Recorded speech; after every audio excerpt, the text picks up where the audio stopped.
What's up, fight fans? This is Kurt DeVille with Counterpunch Boxing News, and I have some new news concerning Shelley Finkle, Deontay Wilder, and Anthony Joshua. Shelley Finkle states that a redemption win against Tyson Fury could certainly reopen old wounds if negotiations with Joshua can reignite.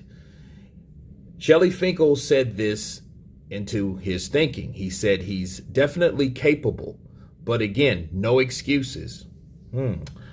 He wasn't the Deontay Wilder we know in the second fight and will be looking to surprise the world. He says we're not really that surprised if it happens, but everyone else will. And I will honestly believe Deontay is going to stop him this time. They would be obvious the next gold, Joshua, but we can't think there. We have to focus totally on this fight. This is what is in front of him. This is what's important, and this is what Deontay's goal is.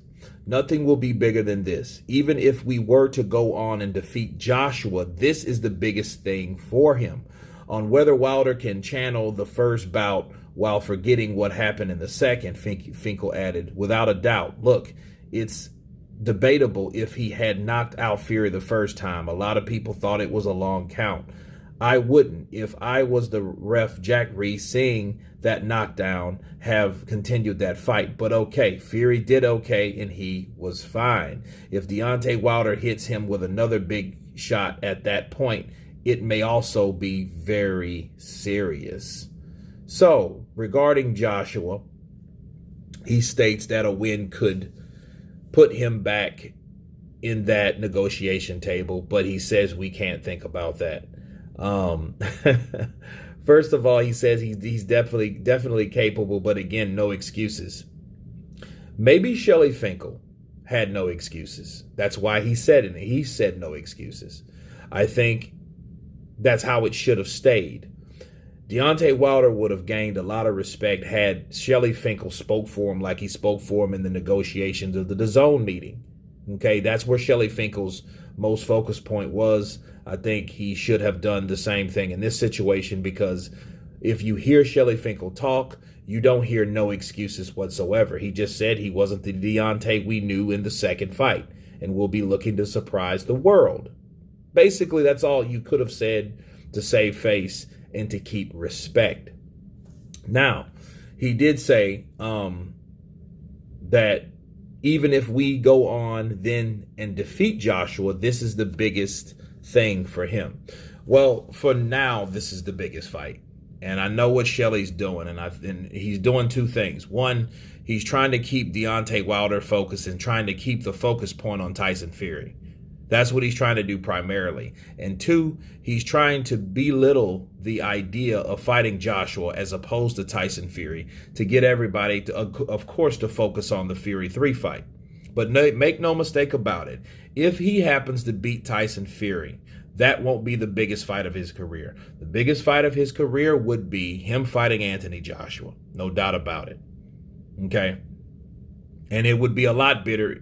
It would be a lot bigger if he lost, because it would be the most important. I think Shelley Finkle is doing exactly what he should do to keep his fighter focused, to start only talking about Tyson Fury. But my only counterpunch to this is, why would you have an article to say, hey, if we go on and fight Joshua and beat Joshua, this will be a bigger fight?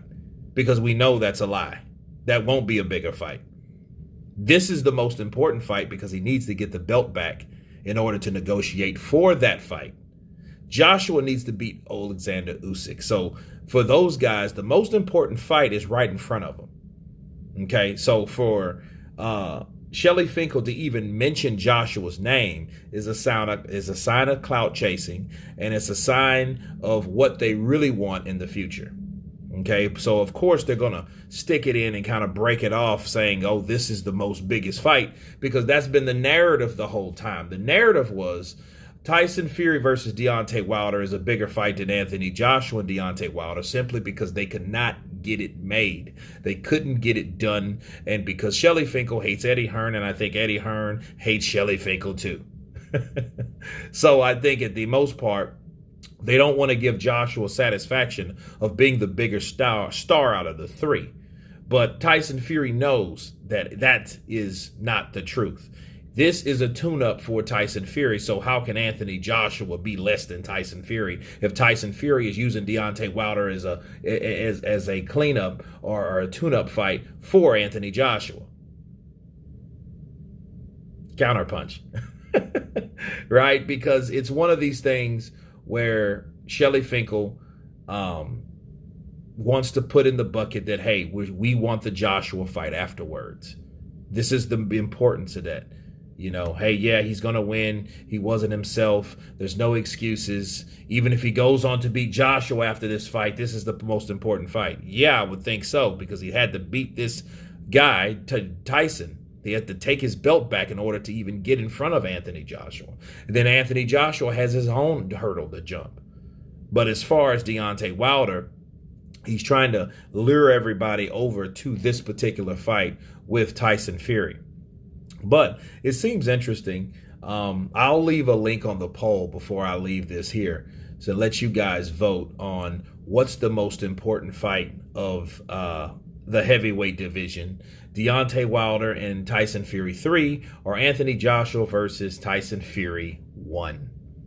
And I will leave that link together in the community, and I'll let you guys vote on it along with this as the link. So check it out. You guys tell me what you think. Of course, please subscribe. And you guys been Counterpunch.